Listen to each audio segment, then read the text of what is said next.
Olá, olá, meu nome é Nelson Silva, também estão aqui para mais um vídeo, neste caso para a série de nome Programar em Java, e hoje vamos falar sobre o Lambda. Ora bem, o Lambda é usado na criação de funções anónimas e estas são assim chamadas porque não são declaradas com os termos de criação de uma típica função. Claro que quem diz função também diz método. Resumindo, o Lambda tem como principal objetivo simplificar certas e determinadas funções, sendo que estas não utilizam o termo return e sim uma expressão. Portanto, o que nós vamos tentar fazer neste vídeo, e passando agora para a parte prática, é então o seguinte. Vamos ter uma determinada lista, ok? Que será o nosso principal atributo e único. Depois vamos adicionar alguns elementos a essa mesma lista e vamos tentar, com um determinado método, listar todos os elementos da nossa lista. Portanto, vamos fazer isso mesmo e depois sim vamos perceber a diferença entre usar um determinado método para apresentar então todos os elementos de uma lista do que o Lambda com apenas uma linha de código. Ok, vamos criar aqui o nosso atributo, que é uma lista. Portanto, modificador de acesso private. Vamos chamar aqui a classe lista, que tem que ser importada da biblioteca java.util. Clicamos no Enter. O import for feito automaticamente, como podem ver na linha número 3. Vamos colocar o tipo de elementos que queremos dentro da nossa lista. Portanto, serão elementos do tipo string, porque vamos criar aqui uma lista com X nome de pessoas. Portanto, vamos chamar de pessoas, que toma o valor de new ArrayList. Ok. Novamente um import, basicamente na linha número 3, de import java.util.a classe ArrayList da mesma biblioteca. Continuando, vamos então passar e adicionar algum comportamento a esta nossa classe dentro do próprio método run. O que temos que fazer agora é adicionar X pessoas, X número de elementos, para que a gente possa então apresentar esses mesmos no determinado output para o utilizador. E como é que nós adicionamos a uma determinada lista? Atenção, para quem ainda não sabe trabalhar com listas, eu aconselho a ver o vídeo então referente a essas mesmas, presente nesta mesma série, e para que assim perceba tudo o que estamos então a desenvolver. Portanto, temos um método add para adicionar elementos e vamos usar esse mesmo. Pessoas.add. Eu aqui vou colocar, por exemplo, o meu nome, Nelson Silva. Depois posso colocar aqui outros elementos. Pessoas.add uma vez mais. Temos sempre que colocar uma string, um dado nome de uma pessoa. Isto porque todos os elementos são então do tipo string dentro desta mesma lista de nome pessoas. Portanto, eu aqui vou escrever, por exemplo, Larissa Fernandes, ponto e vírgula, mais duas pessoas, mais dois elementos, ponto add. Posso colocar aqui Pedro Henrique, ok? E depois, por último, para terminar e para ficar ela por ela, de acordo com o número de homens e o número de mulheres, pessoas.add e aqui Raquel Soares. Ok.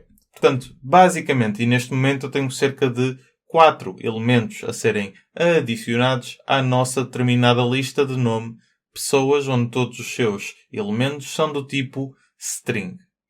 Posto isto, o que agora vou fazer é criar um outro método, ok? Para mais tarde ser comparado com apenas uma linha de código que dá uso então ao próprio Lambda. E para isso vou então escrever aqui private, porque só quero ter acesso dentro desta mesma classe. Funciona tal e qual como o dado atributo, que é a nossa lista.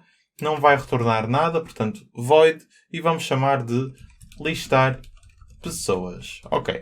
Feito isto, colocamos chavetas e dentro vamos adicionar algum comportamento. Vamos então reforçar o nosso conhecimento relativamente aqui ao ciclo for, neste caso estilo for each, entre aspas, e vamos colocar aqui o word for, entre parênteses nós vamos percorrer variadíssimas strings, ou seja, elemento a elemento dentro da nossa lista, portanto, pessoa a pessoa, string pessoa, dentro da lista pessoas. Ok. Posto isto, como só vamos ter apenas uma linha de conteúdo, neste caso para apresentar o output ao utilizador, não precisamos de colocar chavetas. Claro, estas sendo completamente opcionais. Escrevemos então o seguinte, system.out.printf, para concatenar da melhor forma possível. Vamos colocar nome, posição S, não esquecer do /n, porque não será a última linha e agora sim apresentar a dada pessoa. Ok. Colocamos o ponto e vírgula e agora se executarmos o nosso pedaço de código, até aqui não fizemos nada de novo relativamente ao que já aprendemos nesta mesma série, é assim para podermos comparar com o Lambda. Se eu agora executar, vamos poder ver então os 4 elementos, neste caso o nome das pessoas, a ser impresso na linha de comandos para o próprio utilizador. Vamos então a isso, gravar, mas claro que aqui temos que colocar o chamar da própria função para nos aparecer o determinado output. Portanto, o dado nome, listar pessoas, ponto e vírgula, e agora sim podemos executar para vermos então aqui todos os nossos elementos. Portanto, temos nome Nelson Silva, nome Larissa Fernandes, nome Pedro Henrique e nome Raquel Soares. Ok. Portanto, nada de novo, temos algo bem básico relativamente ao que já aprendemos. No entanto, o que é que acontece se eu agora quiser e optar por utilizar o dado Lambda? Portanto, nós podemos fazer isto de variadíssimas formas. No entanto, o exemplo que eu vou usar é com o método forEach, para então percorrer cada pessoa e depois, sem qualquer tipo de retorno, apresentar uma determinada mensagem ao utilizador. E como é que eu faço isso? Vou então comentar esta linha de código para podermos comparar e vermos que o output é exatamente igual. Portanto, é como se este determinado método já não existisse. Vou então minimizá-lo, como acabei de fazer.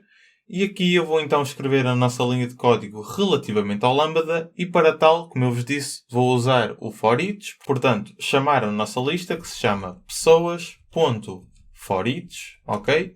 E aqui dentro eu vou fazer o seguinte. Portanto, é um dado forEach, é um dado de ciclo e eu vou querer percorrer elemento a elemento. Portanto, eu vou chamar a esse elemento de pessoa, ok? Estou sempre a percorrer e a obter a pessoa, ou seja, o dado elemento, e vou querer fazer o quê com este mesmo dado?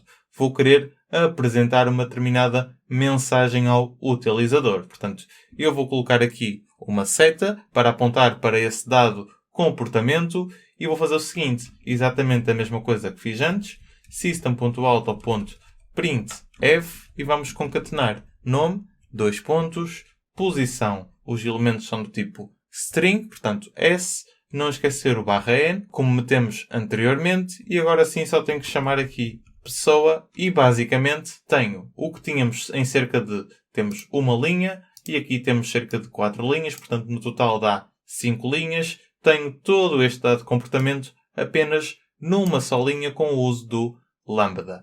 Vamos então verificar se tudo se encontra a funcionar e com o mesmo output e executar uma última vez e agora sim vamos poder ver todos os elementos que é então nome Nelson Silva, nome Larissa Fernandes, Pedro Henrique e Raquel Soares. Ok? Portanto, basicamente era isto que eu tinha para vocês relativamente ao Lambda. O Lambda tem muito mais que se lhe diga, muitas das vezes acaba por ser até complexo. No entanto, acaba por nos ajudar e diminuir todo o nosso código na maioria das vezes. Ok? Portanto, é esse o grande objetivo, facilitar também o nosso desenvolvimento, reduzir então determinado código que podemos fazer por vezes numa só linha e acabamos por fazer sempre em cerca de 5, 10 linhas, depende muito e também depende do exercício em questão. No entanto, é este o dado de conhecimento que vos queria transmitir hoje e não se esqueçam que este sendo o penúltimo vídeo desta série, o de amanhã será então o último relativamente à série Programar em Java. Será então sobre operadores bit a bit. No entanto, existem muitas mais coisas para vocês. Muitas outras séries relativamente até ao próprio Java, desenvolvimento de aplicações, Android, etc. Existe mesmo muita coisa que ainda tenho que trazer para vocês. Contudo, espero que esteja tudo bem com vocês, que estejam a aproveitar o dia da melhor forma possível, que não se esqueçam de comentar se tiverem qualquer tipo de dúvida, de seguirem todas as redes sociais, de colocar o sininho para receberem as notificações relativas aos próximos vídeos que irão sair desta e ou de outras séries. Não se esqueçam de subscrever, de deixar o vosso like e, como sempre, já sabem, Happy Coding!